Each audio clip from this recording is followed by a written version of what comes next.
Alun-alun kota Pripyat ramai dengan kehidupan pada tahun 1905. Tawa anak-anak bercampur dengan irama musik Soviet yang ceria.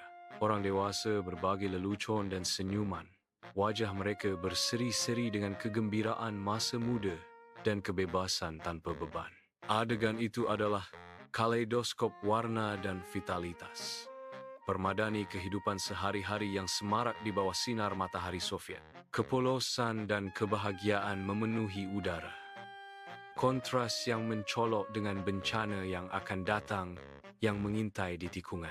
Sekilas kota yang penuh dengan kehidupan, tidak menyadari ancaman diam-diam yang akan segera menghancurkan keberadaannya yang indah.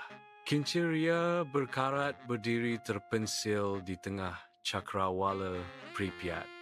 Masa kini, sebuah monumen bisu untuk bencana yang terlupakan.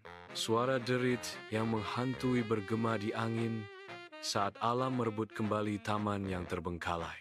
Gedung-gedung kosong menjulang di latar belakang. Pengingat jelas akan kota yang membeku dalam waktu.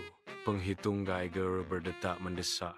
Pengingat konstan dan mengerikan akan bahaya tak terlihat yang masih ada. Debu menggantung berat di udara apartemen yang ditinggalkan.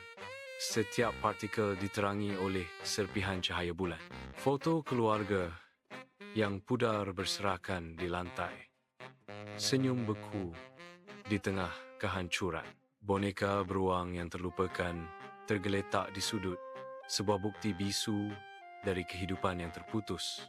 Jendela yang retak membingkai malam, menciptakan bayangan menyeramkan yang merayap di dinding yang mengelupas. Narasi 5. Saya tidak pernah mengerti mengapa kita harus pergi. Sirene meraung dan ketakutan mencengkeram hati kita.